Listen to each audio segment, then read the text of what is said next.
Assalamualaikum warahmatullahi wabarakatuh. Kembali berjumpa dengan saya di channel Abizar Maulana. Tak terasa hampir setahun saya tidak ada mengupload video baru. Namun pada kesempatan kali ini ingin mengupload video walaupun sedikit berbeda, yaitu sebuah cerita yang mungkin sedikit menarik. Ada horornya dan ada manfaat atau hikmah yang bisa diambil dari cerita yang akan saya sampaikan. Marilah kita mulai dengarkan ceritanya, namun jangan lupa subscribe, share, komentarnya jika video ini menarik dan bisa bermanfaat untuk semuanya. Rumah berbau melati. Waktu maghrib yang menegangkan, orang-orang bergerak menuju rumah kosong setelah pencuri kotak amal lari ke dalam bangunan angker untuk bersembunyi dari kejaran para warga. Tidak ada azan maghrib pada senja itu, sebab seluruh jamaah bersama-sama pengurus masjid pergi mengejar pencuri yang lancang mencemari rumah suci dengan perbuatannya yang keji. "Hei pencuri sialan, dia harus ditangkap dan diadili," cetus seorang jamaah masjid. Rombongan massa itu saling sahut menyahut, menumpahkan sumpah serapa. Terkadang sekali mereka meneriakkan takbir. Mereka semakin dekat, tiba-tiba tercium aroma semerbak melati di bawah angin dari arah rimbunan pepohonan di halaman rumah angker itu. Rumah bau melati yang konon sering ada penampakan wanita yang melayang-layang mengitari rumah. Ia terbang sambil tertawa cekikikan. Namun kali ini siapa yang peduli dengan bau melati? Siapa yang peduli dengan penampakan hantu wanita? Orang beramai-ramai, bahkan di dalam rombongan tersebut ada Pak Haji. Mana mungkin hantu wanita itu berani menampakkan diri? Bau melati makin kental tercium, kian menusuk hidung, wangi sekaligus mendatangkan ketenangan, ketegangan yang mengerikan. Tak berapa lama kemudian, orang-orang telah sampai di halaman rumah sembari mengirim takbir. Allahu Akbar. Pak Haji dengan lantang meneriakkan ucapan takbir. Pandangan Pak Haji menatap tajam ke awang-awang. Sementara warga dan jamaah masjid yang lainnya senyap. Beberapa di antara mereka gemetaran. Ada juga yang mulutnya sampai menganga. Perempuan itu muncul! Perempuan itu muncul!" teriak seluruh jamaah. Melambung-lambung di antara dua pepohonan rimbun. "Mengapa tak ke masjid?" wanita itu berucap. "Mengapa tak mengundangkan azan? Padahal bangsaku sudah bersiap-siap menutup telinga. Beberapa sudah bersembunyi di tempat pembuangan yang kedap, gelap dan bau," sergah wanita yang wajahnya tertutupi oleh rambut yang panjang. "Kami mau menangkap pencuri kotak amal," jawab Pak Haji dengan sedikit gemetar dan berteriak. "Tidak bisa. Dia mencari perlindungan di rumah kami, maka wajib bagi kami untuk melindunginya," sahut wanita itu. "Setan terkutuk. Sudah terkutuk, suka membela bandit yang kelakuannya terkutuk," sambung Pak Haji melanjutkan teriakannya. "Kamu lebih terkutuk. Kalian semua terkutuk." Lecutan kata itu diiringi tawa cekikikan dari wanita yang ada di atas pohon. Bau melati bertebaran semakin menyengat. "Biar aku bacakan kamu ayat-ayat Allah. Lekas-lekas dah terbakar dan enyah kamu ke neraka," sahut Pak Haji. Pak Haji membaca ayat kursi. Warga berzikir bersama-sama. Dengung suara zikir terdengar bagai segerombolan lebah. Tak segera terbakar, wanita itu malah menirukan bacaan ayat kursi secara fasih. Bagaimana bisa ayat suci itu menghiasi lisanmu? Bahkan tiap hari kamu membaca berjuz-juz Quran, tapi tak satu pun yang terselip di hati kalian, ucap wanita yang kini duduk di atas dahan pohon beringin tersebut.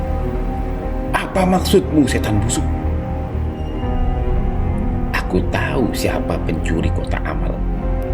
Dia cuma anak-anak. Dia yatim. Kini bertambah jadi piatu, sahut wanita itu. Neneknya pun baru saja meninggal seminggu yang lalu. Tanah kuburannya masih basah. Lalu kini kalian mau menghabisinya? Bagaimana bisa penderitaan anak ini luput dari jangkauan kalian? Seluruh orang terdiam. Pak Haji makin jengkel. Tapi bukan berarti dia boleh mencuri. Wanita itu kembali menjawab. Setiap hari Jumat kamu umumkan kas masjid yang puluhan juta itu melalui pengeras suara. Sementara anak ini kelaparan, hidupnya kini sebatang kara. Lalu kemana saja kas puluhan juta itu? Mengapa? Yang kalian pentingkan hanya renovasi, membangun masjid, renovasi masjid saja. Loh, kalau masjid bagus dan nyaman, ibadah jadi tenang, ya Pak Haji membela diri. Meski nada bicaranya semakin melunak. Masjid kalian itu memang terlihat megah, makin nyaman. Tapi Allah yang kalian sembah itu kelaparan, kehausan, sedang kalian tak mau menggubrisnya. Kurang ajar, berani kamu merendahkan Allah. Mana mungkin Allah kelaparan dan kehausan? Pak Haji kembali emosi menaikkan suaranya. Telunjuknya Pak Haji mengacung ke atas. Tasbihnya terlilit di pergelangan tangan. Setan wanita itu berkata, dalam setiap jiwa yang kelaparan dan kehausan, Allah begitu dekat. Apa kalian tak pernah mengasah hati nurani kalian? Perkataan terakhir wanita itu membuat Pak Haji melunak secara kafah. Dahulu di pondok pesantren ia kerap mendengar hadis qudsi tersebut. Mengapa ia malah merupakannya?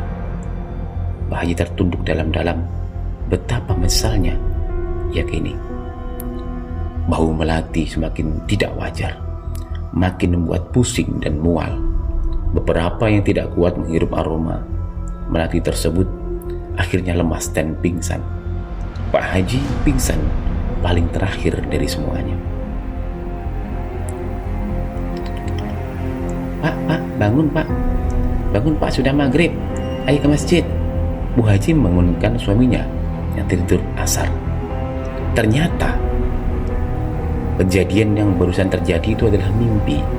Pak Haji bermimpi bertemu dengan hantu monyet tersebut. Namun Pak Haji sedikit heran.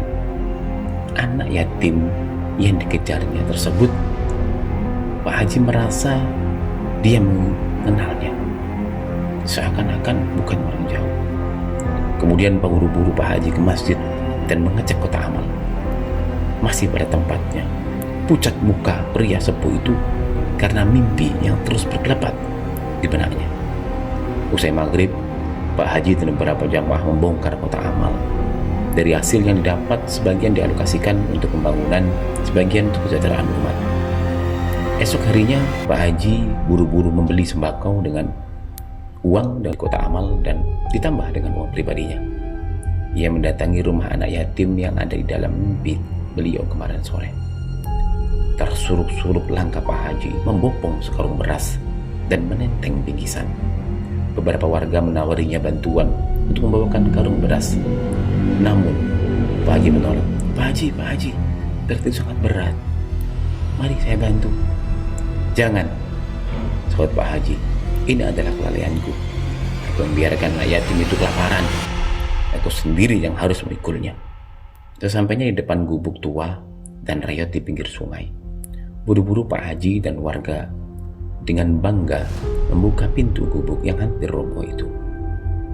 Dan apa yang mereka saksikan?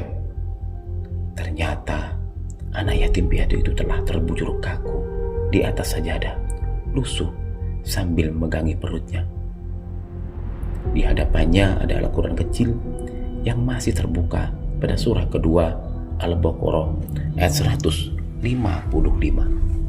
yang artinya, dan kami pasti akan mengujimu dengan sedikit ketakutan, kelaparan, kekurangan harta, jiwa, dan buah-buahan, dan sampaikanlah kabar gembira kepada orang-orang yang sabar. Inna lillahi wa inna ilaihi rajiun, ucap Pak Haji dan beberapa jamaah yang hadir di tempat itu. Sungguhnya Allah bersama orang yang hatinya hancur dan ia bersabar. Jadi janganlah bangga uang kotak amal berjuta-juta, tetapi di sekeliling kalian ada anak yatim piatu ataupun du'afa yang kelaparan. Bersegeralah salurkan dan tunaikan hak mereka sebelum Allah murka. Kisah ini sangat inspiratif, mengajak kita, khususnya pengurus masjid ataupun jamaah masjid, untuk peduli dengan sekitar, rajin untuk mengecek warga atau jamaah. Ya, siapa tahu ada yang kesulitan dalam keuangan, bahkan tidak bisa makan, sehingga sampai terjadi hal yang tidak diinginkan. Sekian cerita pada kesempatan kali ini, semoga ada hikmah dan manfaatnya yang bisa kita ambil pelajaran, sehingga bisa menambah kedewasaan kita, menambah keilmuan kita agar lebih bijak dalam menyikapi segala sesuatu hal. Sampai jumpa di cerita selanjutnya. Jangan lupa subscribe, share, dan komentar. Bila ada cerita yang ingin disampaikan, silakan tulis di komentar.